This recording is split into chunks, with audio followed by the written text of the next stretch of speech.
హరే కృష్ణ.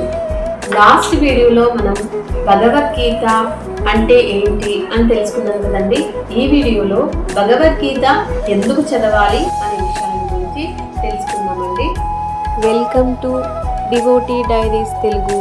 భగవద్గీత కేవలం మత గ్రంథం మాత్రమే కాదు, అది ఒక సంపూర్ణ జీవన శాస్త్రం. ప్రతి ఒక్క మనిషి కూడా తన జీవితంలో భగవద్గీతను చదివి తన జీవితంలో ఎదురయ్యే సవాళ్లను ఎలా పరిష్కరించుకోవాలో తెలిపే గ్రంథమే భగవద్గీత. భగవద్గీత ఎందుకు చదవాలి అనే వాటి గురించి ముఖ్యంగా 5 విషయాల గురించి తెలుసుకుందామండి. 1, మానసిక ప్రశాంతత. నేటి ఉరుకుల పరుగుల జీవితంలో ఒత్తిడి, ఆందోళన అనేటివి సహజం కదండి. అలాంటి పరిస్థితుల్లో గీతలోని శ్లోకాలు మనస్సును అదుపులో ఉంచుకోవడానికి, ఏకాగ్రతను పెంచుకోవడానికి ఎంతగానో తోడ్పడతాయండి. ముఖ్యంగా స్థిత ప్రజ్ఞత అంటే ఏంటండి? సుఖం వచ్చినా దుఃఖం వచ్చినా ఎలా సమానంగా చూడాలి అనేది అద్భుతంగా గీత మనకు నేర్పిస్తుందండి. 2, సరైన నిర్ణయాలు తీసుకోవడం అంటే డెసిషన్ మేకింగ్. అర్జునుడు యుద్ధభూమిలో ఉన్నప్పుడు ఏం చేయాలో తెలియని పరిస్థితుల్లో కృష్ణుడు గీతను బోధించాడు. మన జీవితంలో కూడా క్లిష్ట పరిస్థితుల్లో ఉన్నప్పుడు ఏది ధర్మం ఏది అధర్మం అని నిర్ణయించుకునేలాగా చేసేదే భగవద్గీత. అదే మనకు ఒక గైడ్ లాగా బోధిస్తుంది. 3, నిష్కామ కర్మ అంటే ఫలితాన్ని ఆశించకుండా పనిచేయడం.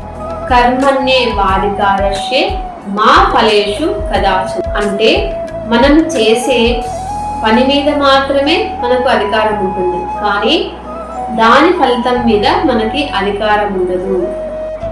ఈ సూత్రం మనకి ఏం నేర్పిస్తుందంటే ఓటమి వచ్చినప్పుడు మనం కుంగిపోకుండా, అలాగే విజయం వచ్చినప్పుడు మనం గర్వపడకుండా ఈ సూత్రం మనకు నేర్పిస్తుందండి. 4, ఆత్మ విశ్వాసం, సెల్ఫ్ కాన్ఫిడెన్స్.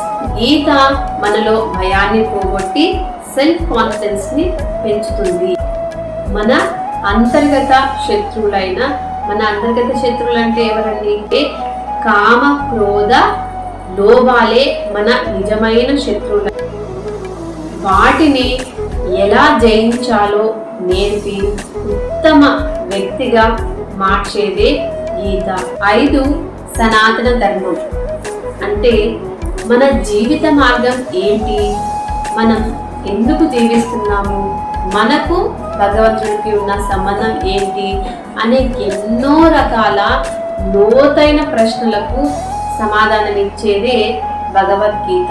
చివరిగా, వయస్సుతో సంబంధం లేకుండా ప్రతి ఒక్కరూ తన జీవితంలో ఒక్కసారైనా కానీ భగవద్గీతను చదవాలి.